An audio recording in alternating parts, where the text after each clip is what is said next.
Me qënë se vetëvendosja është fituese e zgjedhjeve të 7 qershorit, a do duhet ju të bëni një hap pas dhe të ofroni më shumë për të arritur një kompromis qoftë me LDK-n me cilën keni patur 4 takime, apo edhe me PDK-n për cilën zoti Kurti pati edhe një letër të hapur si ofertë? Po, pasi dyshim, dhe ne kemi bërë disa hapa pas në raport me qëndrimet tona e disa hapa para për të përapruar me opozitën. Por çdo hapi yni para për të përapruar me opozitën, partitë politike opozitare largon edhe 3 hapa më shumë. Domethënë, sepse ka mungesë vullneti politik. Sa i përket presidentit, Lëvizja Vendosje ka qëndrimin dhe premisën fillestare aktualisht që të kemi një president jo politik, jo partijak, një president konsensual, ta gjejmë një figurë, një burr apo një grua nga fusha akademike, kulturore apo le të themi intelektuale, që nuk është pjesë e polemikave ditore për t'ia dhënë vendit si president apo si presidente.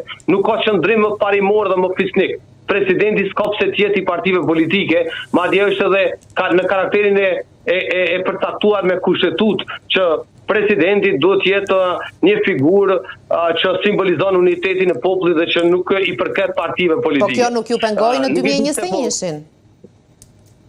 Po, nuk e pengoj, është vërtet, po ato ishin rrethona tjera. Domethënë, atëherë kaloi një president që ishte në garë, por sot nuk ka gjasa që të kaloj një president që është pjesë e polemikave të përditshme politike, prandaj domethënë është reflektim i vetëvendosjes në raport me rrethona.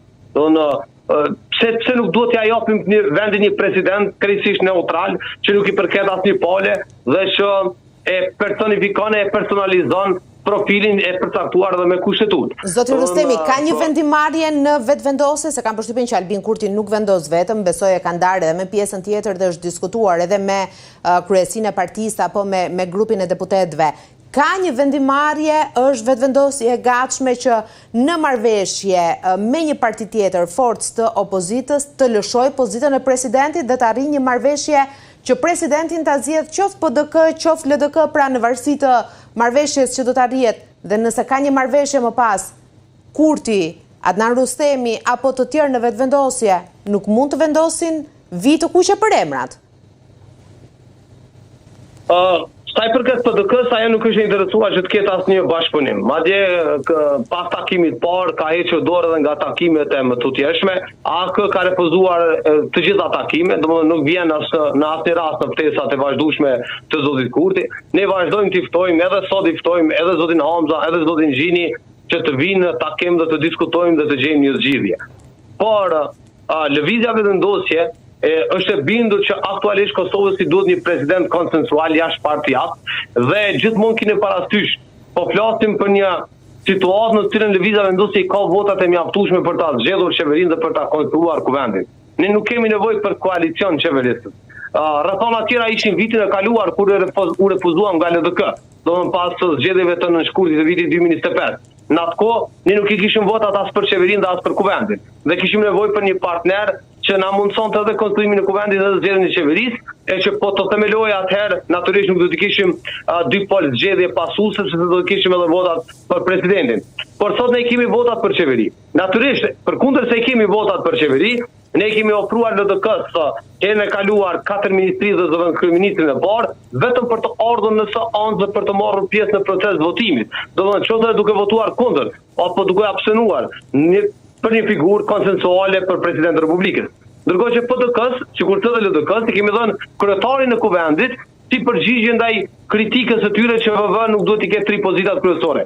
Përsëri, vetëm për të ardhur në seancë, e ardhja në seancë është një detyrë kushtetuese e deputetëve. Domethënë, ne nuk po kërkojmë votë të partive politike opozitare për ta mbajtur vetëvendosjen në pushtet apo për ta krijuar qeverinë e vetëvendosjes. Po kërkojmë prej deputetëve të opozitës për të ardhur në kuvend ditën kur votohet presidenti dhe natyrisht paraprakisht duke u dakorduar për një emër konsensual. Nuk mund të kërkohet vetëvendosjes më shumë se kaq, por po politizohet dhe po përdoret procesi për të goditur vetëvendosja në kuptimin e qeverisjes, sepse nuk është halli te presidenti. Prandaj unë ftoj partitë politike opozitare që të reflektojnë, siç kemi reflektuar ne, sepse ne kemi ndryshuar nga qëndrimet e para zgjedhjeve të 7 qershorit, dhe të ulemi dhe të japim vendin një president. Dhe po e them edhe një gjë. Në sistemet politike parlamentare, siç është demokracia jonë, por dhe juja, pa shkak se dallojnë sistemet zgjedhore dhe reflektimi në përfaqësim, synimi maksimal i një partie politike opozitare është për ta imponuar një president konsensual, që nuk i përket mazhoroncës. Nuk mundet dhe nuk gjen dot një shembull në Evropë apo edhe në botë të vendet demokratike që opozita e ka propozuar presidentin dhe ka vazhduar të gjendrojë në opozitë. Të atëherë ajo nuk do të ishte opozitë, ose të kundërtën presidenti nuk do të ishte i Republikës. Kjo çështja për ta përdorur opozita e presidentit si një lloj kundërvënie ndaj kryeministit, si një lloj kundërpeshe, apo si një lloj mekanizmi për ta penguar qeverisjen e kryeministit, është absurd dhe nuk e has në demokracitë parlamentare, sepse presidenti nuk është për ta penguar kryeministin. Në fund të fundit, edhe presidenti edhe kryeministri janë për ta drejtuar vendin në përputhje me përgjegjësitë e tyre. Dhe prandaj e bën problematike gjithë këtë procesin e krijimit të institucioneve dhe të zgjedhjes së presidentit.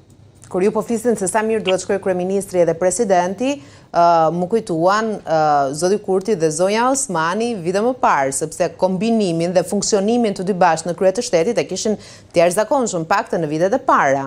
Dhe vlerësimet kanë qenë shumë të mira për të dy, por meqense ju më zbuluat, zoti Rustemi, se shumë është diskutuar dhe në fakt ka patur kritika edhe ndaj LDK-s që dakord nuk të pranojnë emrin e Vjosa Osmanit si kandidate për presidente, po nxirr dhe publiko emrat me kë i ke shkuar Albin Kurtit në tryezë, me çfarë liste emrash dhe pozicionesh i ke shkuar si kërkesë. Dhe ju thatë pak më parë që lëvizja vetëvendosje i ka ofruar LDK-s postin e zëvendës kryeministrit dhe 4 ministri. Cilat kanë qenë ato dhe cilat kanë qenë më pas kërkesat? Shkonin shumë se oferta e zotit Kurti nga ana e LDK-s? 4 ministri dhe zëvendës kryeministrin ja kemi ofruar para zgjedhjeve të 7 qershori, por rrethonat nuk janë të ndryshme. Ki e parasysh, domethënë. I kemi ofruar edhe kryetarin e kuvendit vetëm për të ardhur në salon. Natyrisht në raport me negociatat aktuale, LDK nuk ka ardhur me ndonjë emër, por qëndrimi ynë është që të kemi një figurë konsensuale. Nga deklaratat publike të kryetarit të LDK-s dhe të eksponentëve të lartë të LDK-s, duket sikur ata e duan presidentin dhe presidentin partijak, domethënë me një figurë partijake. Nuk e di për kë kanë fjalën apo te kush e kanë mendjen, te kryetari i partisë apo te ndonjë figurë tjetër. Por lëvizja vazhdon të insistojë që vendi duhet ta ketë një president konsensual. Çfarë ministri i ofruat? Zoti Rustemi, nëse mund na e zbuloni, ju kërkoj ndjesë. Jo, ato kanë qenë publike, sepse po them para 7 qershorit i kemi ofruar 4 ministri. Dhe mbeten akoma po ato poste.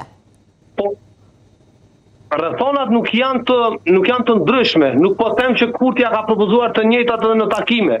Në takime është diskutuar për gatishmërinë e LDK-s, sepse ki e parasysh, në raport me rrethonat aktuale janë 2 rrugë për sa i përket të zgjedhjes së presidentit të Republikës.